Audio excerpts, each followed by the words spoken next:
comment est-ce que tu gères les finances en mariage? Alors, l'idée, moi, de potentiellement perdre 50% de tout ce que j'ai en me divorçant, elle me fait extrêmement peur. Donc, personnellement, je vais clairement faire un contrat. Donc, en fait, c'est débile parce que si tu le fais, souvent les gens vont te dire oui, non, mais c'est à dire que tu prévois de divorcer, ça veut dire que tu n'aimes pas vraiment la personne. Mais en fait, non, mais c'est dans l'autre sens qu'il faut voir le truc. Si tu laisses les choses telles quelles et que ta femme, potentiellement, elle peut choper 50% de tes thunes en divorçant, en fait, il y a une pression sur elle pour divorcer. Ouais. Genre, la meuf, elle va gagner de l'argent en divorçant. Genre, c'est tentant. Ouais, c'est tentant. Donc, même si la personne ne devrait pas être mauvaise, etc., bah, imagine-toi, il y a une période difficile. En fait, elle va y réfléchir à deux fois parce qu'il y aura de la pression pour, en fait, il y a même de l'encouragement à arrêter la relation. Genre, c'est débile. Ouais. Ça devrait être l'inverse. Mais à l'inverse, je suis complètement d'accord que si...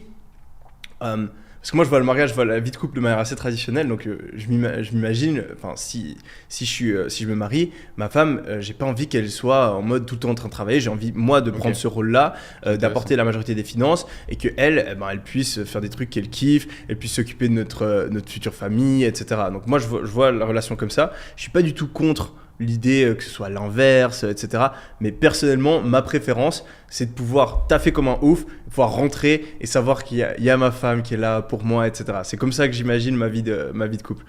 Et donc, je suis tout à fait conscient que si je demande ça à ma femme, je lui demande de, voilà, potentiellement ne pas poursuivre ou pas poursuivre autant une carrière, eh ben, c'est aussi normal en quelque sorte que si ça se passe pas comme prévu, qu'elle soit pas dans la merde financièrement. Ouais. Et donc j'avais ce conflit interne et je savais pas comment le régler. Et en fait, je pense que vraiment la meilleure manière de régler ça, c'est de me dire, si je me marie, chaque mois, j'envoie un certain pourcentage de ce que je gagne à ma femme. Tu vois, tous les mois, c'est envoyé. Okay. Et elle peut le dépenser comme elle veut maintenant, elle peut le garder de côté, l'investir, le dépenser plus tard. Et si on se divorce, bah, elle aura eu tout l'argent qu'elle aura gagné pendant cette période de temps et elle aura bien assez d'argent pour poursuivre. D'accord. Je pense que c'est une bonne manière de fonctionner. Donc tu ferais pas compte commun par exemple, comme beaucoup de couples font, ou tout ce qui est toi et ta elle, oui, vous êtes ensemble.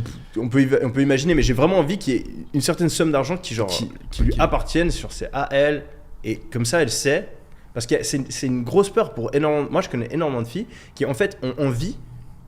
Quand elles imaginent leur vie de couple, elles n'ont pas envie d'être en train de travailler tout le temps, elles ont envie d'être avec les enfants, elles ont pas envie de pouvoir s'occuper de leur mari, etc. Donc elles ont aussi une vision traditionnelle du mariage, mais elles ont peur de le faire parce qu'elles se disent « Ah, si ça s'arrête, je serai dans la merde. » Ouais. Tu vois, et c'est vrai que c'est injuste.